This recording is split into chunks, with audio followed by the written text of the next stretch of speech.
जय माता दी। आप सभी पर माँ भगवती का आशीर्वाद सदैव बना रहे।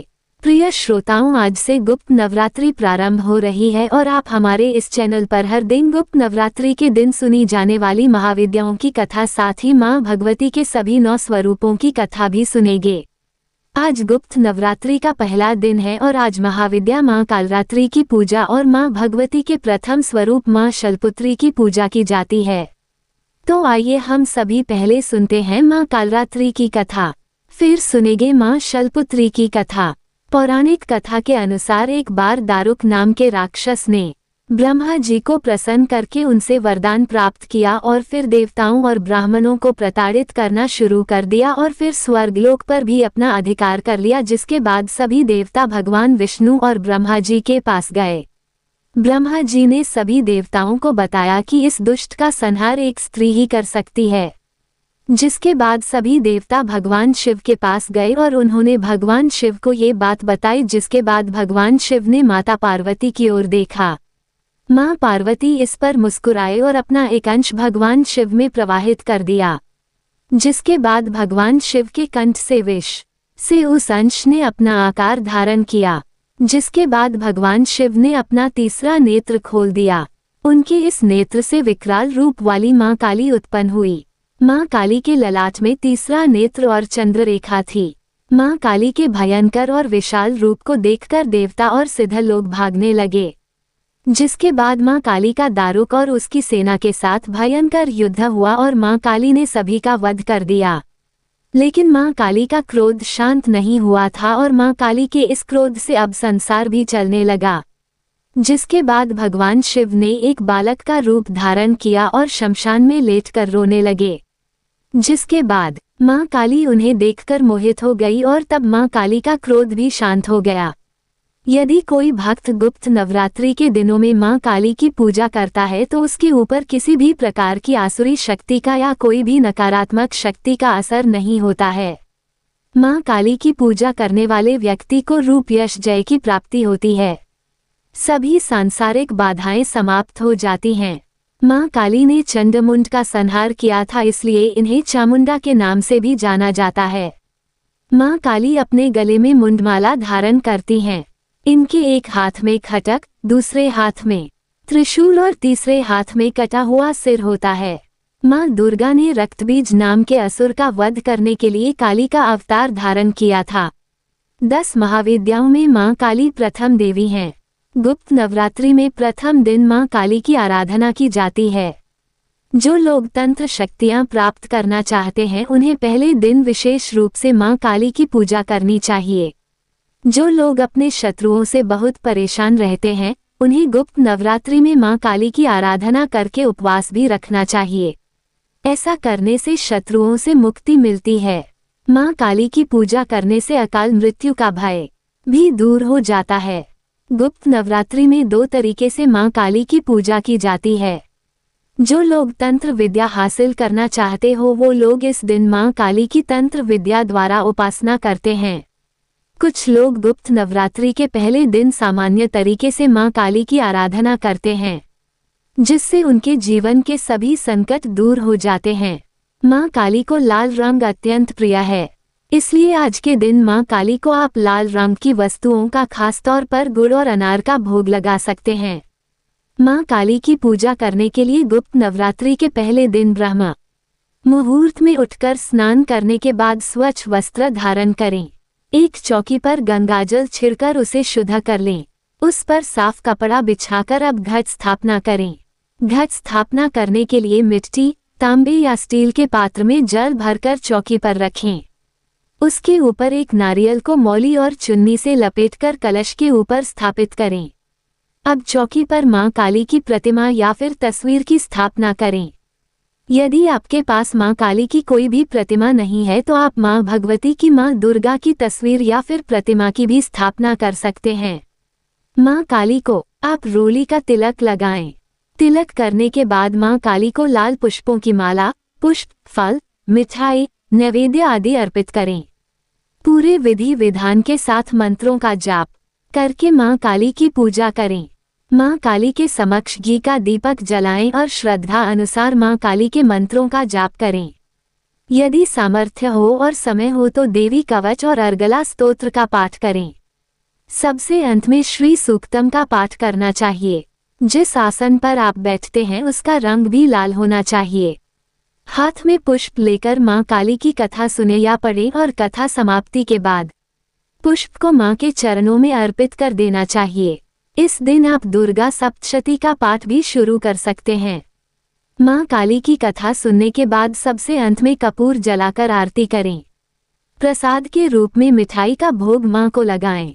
मिठाई अगर आपके पास नहीं है तो आप मां को बताशे का प्रसाद भी चढ़ा सकते हैं। इस प्रसाद को परिवार के ही लोगों में बांट दें, अन्य किसी को ना दें और स्वयं भी प्रसाद ग्रहण करें। अब मां काली से पूजा में हुई किसी भी प्रकार की गलती के लिए सच्चे मन से हाथ जोड़कर क्षमा भी मांगे। मां काली के मंत्र हैं ओम ऐंग ह्रीं क्लीं चामुंडाय विच्चे और ओम ऐंग ह्रीं क्लीं। इन मंत्रों का जाप आप पूजा करते समय कर सकते हैं। सुबह और शाम सच्चे मन से मां काली की इस प्रकार से पूजा आपको करनी चाहिए। शाम की पूजा में आप धूप दीप जलाकर मां को फल या मिठाई का भोग लगाएं और प्रसाद रूप में ग्रहण करें। ध्यान रखें, जो लोग उपवास रखते हैं उन्हें पूरे 10 दिन तक केवल फलाहार करना चाहिए। अन्न का सेवन नहीं करना चाहिए। आप फलाहार में कुट्टू का आटा, लौकी, सिंघाड़िया जो आप नवरात्रि के बाकी दिनों में फलाहार करते हैं उस तरह का फलाहार आप कर सकते हैं। ये थी मां कालरात्रि की कथा। अब सुनिए मां शैलपुत्री की कथा। पौराणिक कथा के अनुसार पिछले जन्म में मां शैलपुत्री देवी सती के रूप में जन्मी थी। वे प्रजापति दक्ष की पुत्री थी और भगवान शिव की अर्धांगिनी। एक दिन प्रजापति दक्ष ने एक भव्य यज्ञ किया जिसमें उन्होंने भगवान शिव को आमंत्रित नहीं किया। माता सती को जब ये ज्ञात हुआ तो वे पिता के यज्ञ में बिना निमंत्रण चली गई। यज्ञ स्थल पर जाकर उन्होंने देखा कि वहां पर भगवान शिव का अपमान हो रहा है। ये सहन ना कर पाने के कारण उन्होंने यज्ञ की अग्नि में स्वयं का दाह कर लिया। इस घटना से भगवान शिव अत्यंत क्रोधित और दुखी हुए और उन्होंने अपने गण वीरभद्र को भेजकर यज्ञ का विध्वंस कर दिया। इसके बाद मां सती ने राजा हिमालय के घर जन्म लिया और वे शैलपुत्री कहलाए। आगे चलकर उन्होंने कठोर तपस्या कर भगवान शिव को पुनः अपने पति रूप में प्राप्त किया। मां शैलपुत्री मूलाधार चक्र की अधिष्ठात्री देवी है। यह आध्यात्मिक ऊर्जा का पहला केंद्र है जहां से साधक की साधना प्रारंभ होती है। सभी प्रेम से बोलिए मां शैलपुत्री की जय। अब सुनिए मां वैष्णो देवी की कथा। वैष्णो देवी के मंदिर से जुड़ी वैसे तो बहुत सारी कथाएं हैं, जिनमें से एक कथा है भगवान राम का वनवास के दौरान माता वैष्णो देवी से मिलन। जब भगवान श्री राम ने देवी माता को त्रिकुट पर्वत स्थित पवित्र गुफा की ओर निर्देशित किया था। अन्य कथाएं भी हैं जैसे पांडवों की कथा, जिनके बारे में कहा जाता है कि उन्होंने इसी पवित्र धाम का दौरा किया था। मान्यता है कि उन्होंने यहाँ पर एक मंदिर भी बनवाया था और मान्यता ये भी है कि राजा हिरण्यकश्यप के पुत्र भक्त प्रहलाद ने भी इस पवित्र मंदिर की तीर्थ यात्रा की थी। हालांकि सबसे लोकप्रिय और प्रसिद्ध कथा माता वैष्णो देवी से जुड़ी हुई श्रीधर ब्राह्मण की है, जो कि वर्तमान में कटरा शहर से सटे त्रिकुट पर्वत की तलहटी में स्थित हंसाली गांव में रहते थे। श्रीधर शक्ति के कट्टर भक्त थे और अत्यंत गरीब होने के बावजूद एक दिन कन्या रूप में उनके स्वप्न में प्रकट हुई देवी वैष्णवी की प्रेरणा और आश्वासन से श्रीधर ने एक भव्य भंडारे का आयोजन किया। भंडारे के लिए एक शुभ तिथि चुनी गई और श्रीधर ने आसपास के गांवों में रहने वाले सभी लोगों को उस भंडारे में आमंत्रित किया। उसके बाद श्रीधर घर घर जाकर अपने पड़ोसियों और परिचितों से कच्चा खाना यानी कच्चा अनाज मांगने लगे, जिसे भंडारे के दिन पकाकर मेहमानों को परोसा जा सके। हालांकि कुछ लोगों ने तो उनकी बात मान ली और उनको कच्चा अन्न दे दिया, लेकिन कई अन्य लोगों ने उनकी यह मांग ठुकरा दी। उन्होंने तो उन्हें बिना किसी संसाधन के ही भंडारा आयोजित करने की हिम्मत दिखाने के लिए ताना भी मारा, उन्हें चुनौती भी दी। अब जैसे जैसे भंडारे का दिन नजदीक आता गया, श्रीधर की चिंता बढ़ती गई। कारण यही था कि वह निर्धन थे। अब भंडारा आयोजित कर रहे हैं तो आमंत्रित मेहमानों के लिए भोजन की व्यवस्था कैसे की जाए। भंडारे से एक दिन पहले वाली रात श्रीधर को नींद ही नहीं आई। पूरी रात वो उलझन में उलझे रहे कि सीमित सामग्री में अपने मेहमानों को वो कैसे भोजन कराएंगे और उनके लिए उपलब्ध जगह में कैसे और क्या प्रबंध करें। जब सुबह हुई तो उन्हें अपनी समस्या का कोई संतोषजनक समाधान नहीं सूझा। तब उन्होंने अपने आप को भाग्य के भरोसे छोड़ दिया और उस दिन का सामना करने के लिए उठ खड़े हुए।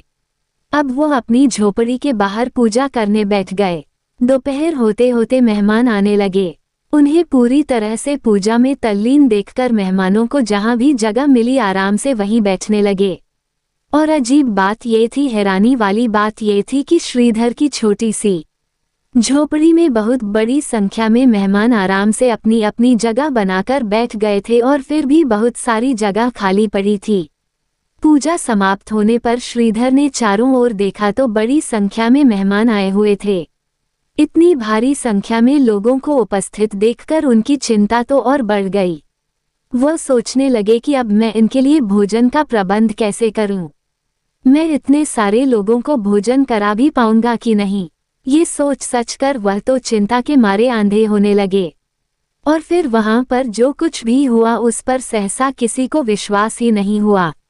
जब श्रीधर इस तरह चिंता मगन थे तभी उन्होंने माता वैष्णवी को एक छोटी सी कन्या के रूप में अपनी झोपड़ी के बाहर आते हुए देखा और झोपड़ी के अंदर हर तरह के भोजन बने हुए तैयार थे।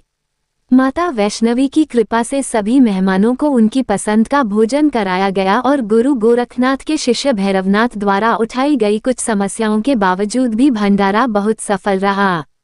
पंडित श्रीधर के इस भंडारे में भैरवनाथ नामक एक तांत्रिक भी आया। उसने उस कन्या अर्थात मां वैष्णो देवी से मांस मदिरा की मांग कर दी। कन्या के मना करने पर उसने कन्या से उनकी वास्तविक पहचान पूछी और उनकी शक्ति की परीक्षा लेने की भी कोशिश की। भैरवनाथ मां वैष्णो देवी की शक्ति को पहचान गया। मां वैष्णो देवी ने भैरवनाथ को समझाने का प्रयास किया, लेकिन उसने तो उनका ही पीछा करना शुरू कर दिया। तब मां वैष्णो देवी ने भैरवनाथ से बचने के लिए त्रिकुट पर्वत की ओर प्रस्थान किया।